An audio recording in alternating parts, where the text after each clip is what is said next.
안녕하세요. 살아있는 책 산책입니다. 오늘 산책길의 책은 안젤라 더크워스의 그릿입니다. 열정적 끈기의 힘, 그릿이 지금 저에게도 필요하고 현대 사회를 살아가고 있는 사람들에게 필요한 덕목이라고 생각해 책을 다시 집어들었습니다.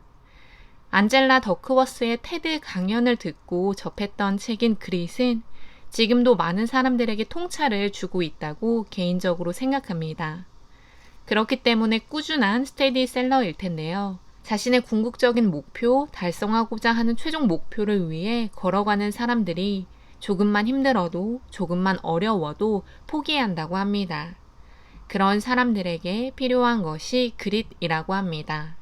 공부가 조금 어려워지면 손을 놓으려고 하는 학생들에게도 몸을 담고 있는 회사에서 조금 어려운 과제를 내주거나 자기의 예상에서 벗어난 어려운 상황이 닥쳤을 때 이직을 고려하거나 퇴사를 고려하는 직장인들에게도 사업이 생각보다 잘 풀리지 않아 힘들어하는 기업가에게도 그 밖에 자기에게 닥친 어려움으로 힘들어하는 사람들에게 그릿은 꼭 필요하다고 테드 강연에서도 이 책에서도 안젤라 더크워스는 이야기합니다. 영어 단어 그릿은 투지, 끈기, 불굴의 의지를 모두 아우르는 개념으로 한국어로 번역해서 한 단어로 표현하기가 쉽지 않다고 합니다. 그래서 그릿이라는 단어는 고유 명사처럼 사용이 되고 있습니다. 앞에서 말씀드린 것처럼 열정과 결합된 끈기를 우리는 그릿이라고 합니다. 미국의 SAT 점수도 IQ도 도전적인 일을 이겨내는데 영향을 주지 못했다고 하는 결과가 책에서는 제시됩니다. 여러 가지 많은 사례가 나오면서 안젤라 더크워스는 그릿이 성공한 사람들의 태도라고 강조하고 있습니다. 특히 잠재력을 갖고 있는 것과 잠재력을 발휘하는 것은 별개라고 이야기하며 우리가 가진 잠재력을 발휘하기 위해서는 그릿이 필요하다고 합니다. 이번 반 클라이번 국제 피아노 콩쿠르 우승을 차지한 임윤찬 군에 관한 기사를 보면 뛰어난 재능을 가졌다는 표현이 자주 등장합니다.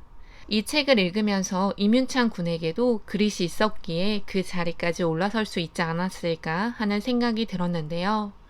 안젤라 더크워스는 그릿을 보여주는 사람들은 재능보다 노력을 2배 이상 더 한다고 합니다. 수영 코치 챔블리스의 이야기처럼 4년마다 돌아오는 중계방송이 최고의 선수를 볼 기회이나 매일 훈련하는 모습은 보지 못한 채 경기만 보았다면 성공의 이유를 재능만으로 설명할 수밖에 없다고 합니다. 이 말은 과정의 노력, 과정의 그릿을 사람들이 재능으로 치부해 버린다는 것을 의미합니다. 이 책에는 성취는 재능 곱하기 노력의 제곱이라고 합니다. 물론 안젤라 더크워스도 이 공식이 완벽하다고 이야기하지는 않습니다. 불완전하지만 사람들이 단순한 식으로 이해를 할 수 있게 도와줄 수 있다고 합니다. 정리를 해보면 스스로가 가지고 있는 재능보다는 노력이 자기의 궁극적인 목표를 달성하는 길로 조금 더 빠르게 안내한다는 것을 알 수 있습니다. 물론 무조건적인 노력을 원하는 것은 아닙니다. 그릿 유형의 인간이 되기 위해 4가지 키워드를 제시하고 있습니다. 관심, 연습, 목적, 희망이 그것인데요. 이 4가지의 단어를 정리를 해본다면 자기가 관심 있는 분야에서 의식적인 연습을 통해 목적을 가지고 노력하며 실패에도 좌절하지 않고 내일 더 나아질 것이라는 결심을 기반으로 한 희망을 가지고 노력하는 것이 그릿 유형의 인간이 되기 위한 4가지라고 볼 수 있습니다. 내가 좋아하는 일인데 돈을 못 벌고 내가 좋아하지 않는 일인데 돈을 상대적으로 잘 버는 2가지 직업 중 어떤 직업을 가져야 하는지를 고민해 본 적이 있으실 텐데요. 저도 고민했던 적이 있습니다. 저 2가지의 질문을 차치하고 그릿 유형의 인간이 되기 위해서는 관심 분야에서 노력을 해야 한다고 합니다. 정말 좋아하는 일을 찾는 지나치게 이상적인 꿈은 사실상 가난과 실망으로 가는 확실한 길이 될 수 있으니 주의하라는 말을 안젤라 더크워스도 들었다고 합니다.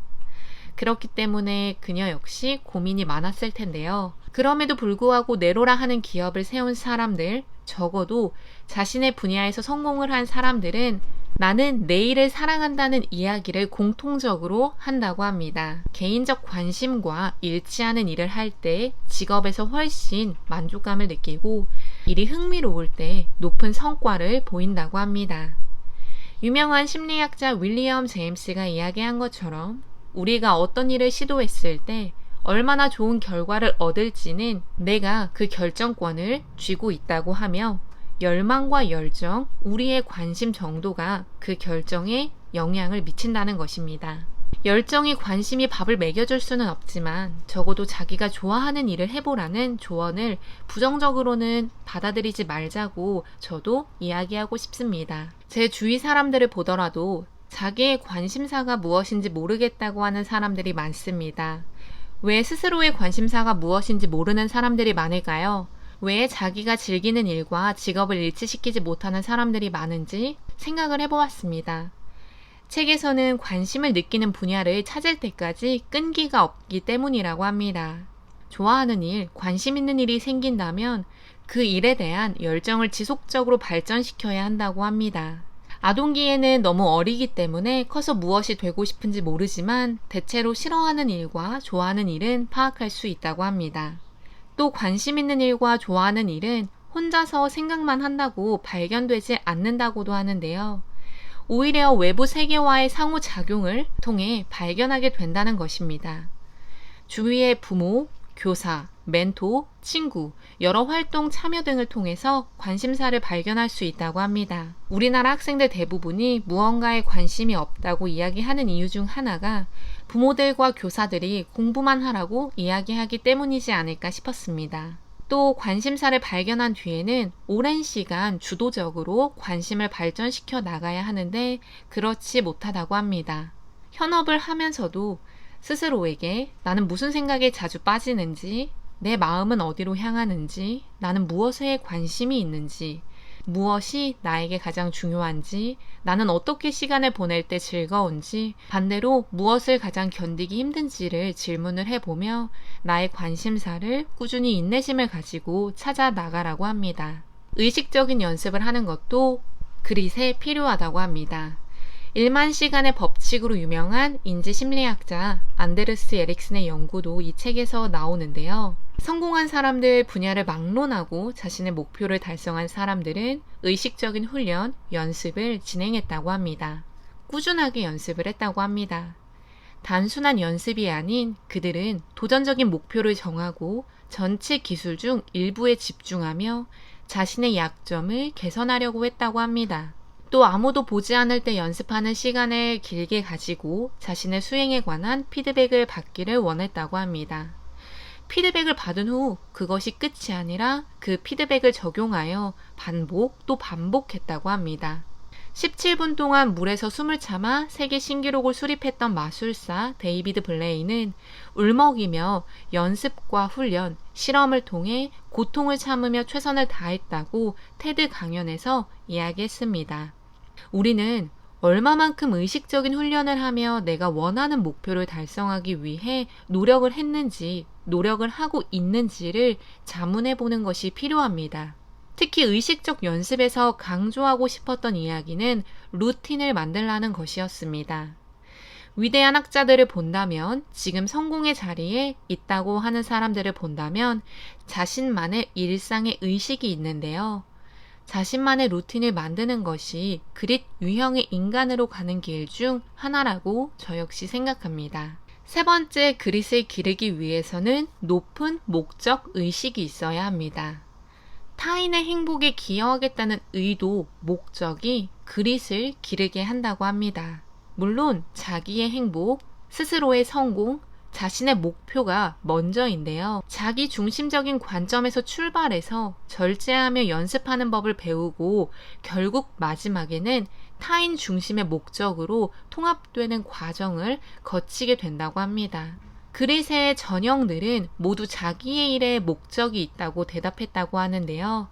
단순히 나만이 아닌 타인의 행복에 기여하겠다는 정도의 부합한 목적을 안젤라 더크워스는 이 책에서 이야기하고 있습니다.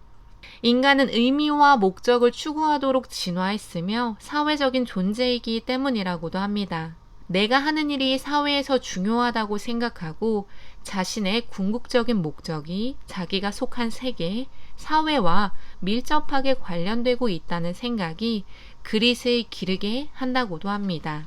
목적의식을 기르기 위해서는 지금 내가 하는 일이 사회에 어떤 긍정적 기여를 할 수 있는지를 깊이 생각해 보라고 합니다. 작지만 의미 있는 변화를 주어 자신의 핵심 가치와 연관성을 증대시킬 방법을 찾아보고 목적이 확실한 롤 모델을 찾으며 스스로의 목적의식을 계속해서 높여나가는 것이 필요합니다. 그릿을 위한 마지막 키워드는 희망입니다. 내일은 오늘보다 나을 것이라는 기대가 희망 중 한 가지이나 그릿을 좌우하는 희망은 우리의 노력이 미래를 개선할 수 있다는 기대를 바탕으로 한다고 합니다. 내일은 나아질 것 같은 느낌이 아닌 나은 내일을 만들겠다는 결심이 희망이라고 합니다. 학습된 무기력이라는 내용을 소개한 책을 말씀드린 적이 있는데요. 인간은 자기가 통제하지 못하는 상황에서 무기력을 느끼게 됩니다. 전혀 예상하지 못했던 장애물을 만났을 때 대부분 사람들은 포기할 확률이 높은데 그릿 유형의 사람들은 그 장애물을 낙관적으로 바라보고 이야기한다고 합니다.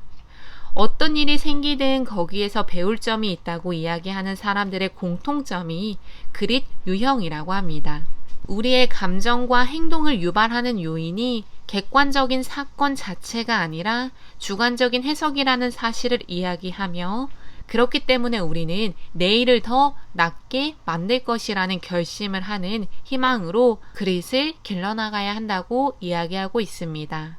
특히 책의 3장에서는 그릿 유형으로 아이를 기르기 위해 어떻게 양육을 해야 하는지에 대해서 나오고 있습니다. 자녀의 잠재력을 최대한 발휘시키려면 사랑, 한계, 자유를 필요로 하고 부모라는 권력이 아니라 지식과 지혜를 바탕으로 아이들을 길러야 한다고 합니다. 제 생각에는 가장 좋은 양육 방식은 부모가 그릿 유형이 되면 된다는 것입니다. 안젤라 더크워스도 자녀에게 그릿이 생기기를 바란다면 먼저 당신 자신의 목표, 먼저 당신 자신이 인생의 목표에 얼마만큼 열정과 끈기를 가지고 있는지 스스로 자문자답해보고 현재 양육 방법에서 자녀가 당신을 본받게 만들 가능성이 얼마나 있는지를 스스로에게 질문하라고 합니다. 더 나아가 자녀가 공부하기를 원한다면 부모가 공부를 하고 있는지 스스로 돌아보고 자녀가 독서하기를 원한다면 내가 책을 가까이 하고 있는지를 보아야 합니다. 물론 아이가 그릿을 기르게 촉진하는 역할은 부모만이 아닐 수도 있다고 합니다.